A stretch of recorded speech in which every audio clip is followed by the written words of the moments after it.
रंगरेज पिया जी मोरा रंग दिया मन। शिमला, हिमाचल, रात का वक्त। होटल के प्रेसिडेंटल स्वीट में एक लड़का फ्लोर टू सीलिंग विंडो के सामने खड़ा था। उसकी चारकोल ग्रे आईज चांद पर टिकी हुई थी। उस कमरे में एक रेडियो था जिस पर कोई गाना बज रहा था। तभी अचानक से गाना बंद हुआ और उस रेडियो से एक लड़के की आवाज़ आई। इस मोहब्बत की हसीन शाम में स्वागत है आप सबका। मैं हूँ आपका दोस्त, आपका आरजे राघव, और आज किसी खास ने अपने किसी खास के लिए अली साहब की गज़ल की फरमाइश करी है। तो चलिए शुरू करते हैं।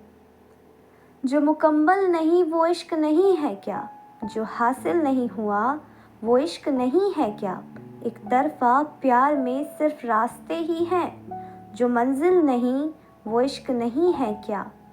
ये गज़ल ख़त्म होते ही वो गाना जो पहले चल रहा था वह फिर से चलने लगा। तभी किसी ने बीच में ही रेडियो को बंद कर दिया और कमरे की सारी लाइट ऑन करते हुए बोला, अयान बस करना यार, 5 साल हो गए हैं उसे गए हुए, कब तक उसकी यादों को खुद से जोड़े रखोगे। ये बस यादें नहीं, जीने की वजह है मेरी। जब तक अयान सिंघानिया की सांसें चलेगी तब तक उसकी यादें मेरे दिलो दिमाग पे छाई रहेगी। ये कहते हुए अयान ने चांद से नज़र हटाकर अपने हाथ में पकड़े हुए पेंडेंट पे जमा ली। एक हॉलो हार्ट शेप पेंडेंट, हाँ एक हॉलो हार्ट, क्योंकि उसके दिल की धड़कन तो वो अपने साथ ले जा चुकी थी। रिवाज, जो अयान का असिस्टेंट कम और उसका दोस्त ज़्यादा था, वो कुछ पल रुक कर बोला, ओके फॉरगेट इट, हम इस पर बात ना ही करें तो बेहतर होगा। वेल, तुम मुझे ये बताओ कि तुम श्योर हो कि तुम्हें उस व्योम कपूर की पार्टी में जाना है।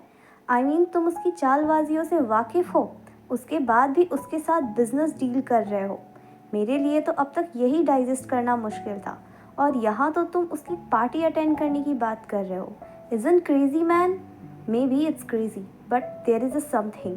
I mean कुछ है, कोई एहसास या फिर कोई कनेक्शन जो मुझे इस डील के लिए लंदन से इंडिया खींच लाया।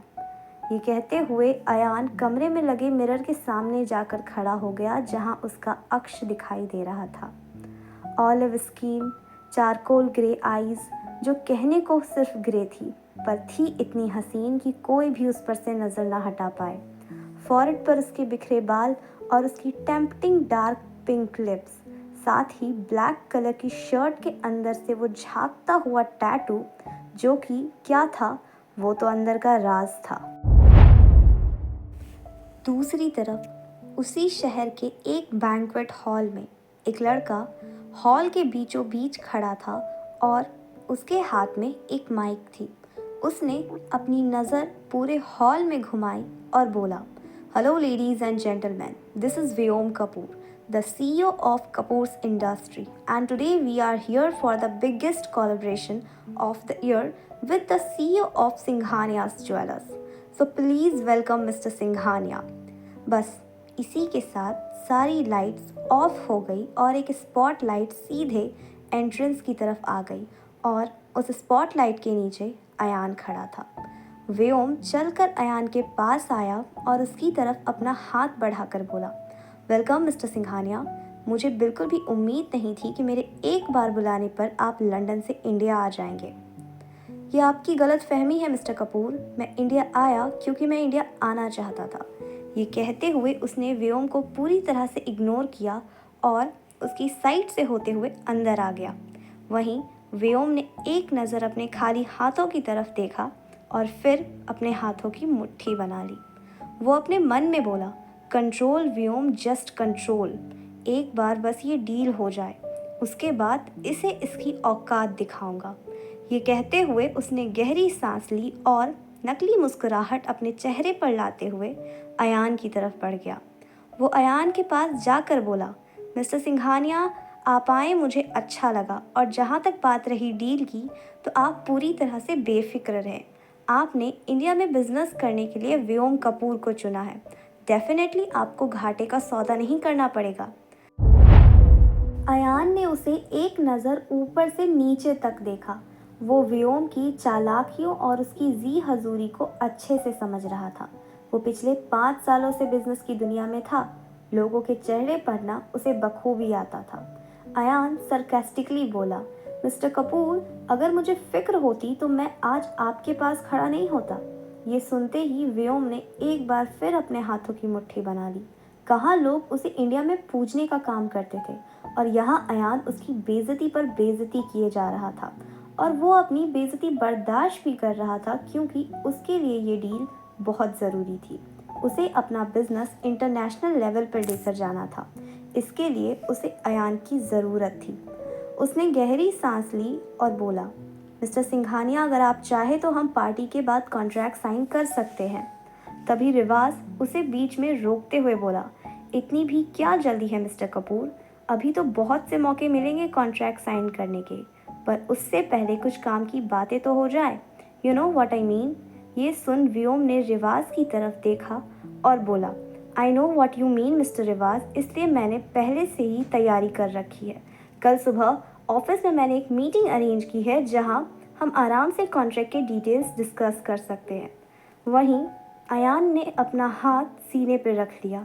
उसे बहुत घुटन हो रही थी, यहाँ बेचैनी हो रही थी। ऐसा लग रहा था कि कुछ होने वाला है, कुछ ऐसा जो अनएक्सपेक्टेड था, कुछ ऐसा जो किस्मत ने उससे कभी छीन लिया था। उसने अपने दिल वाली जगह पर हाथ रखा और उसे सहलाते हुए बोला, क्या हो रहा है मुझे, इतना अजीब क्यों लग रहा है। ये कहते हुए उसने अपने पेंडेंट को अपनी मुट्ठी में भर लिया और वहाँ से सीधा बार काउंटर की तरफ चला गया।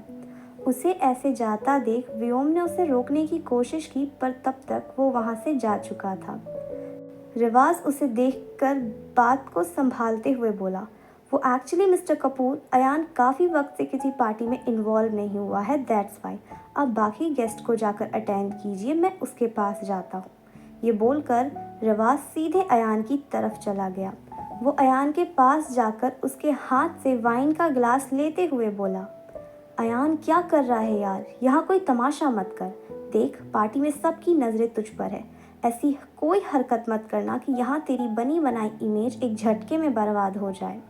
मैं तो पहले से ही बर्बाद हो रखा हूँ, अब अगर इमेज भी बर्बाद हो गई तो क्या फ़र्क पड़ता है। ये कहते हुए उसने ज़बरदस्ती रिवाज के हाथ से वो वाइन का गिलास लिया और उसे पीने लगा। इधर व्योम माइक लेकर सेंटर में आ गया और सबको देखते हुए बोला, अटेंशन प्लीज़ एवरीवन। ये सुनते ही सबका ध्यान उसकी तरफ चला गया।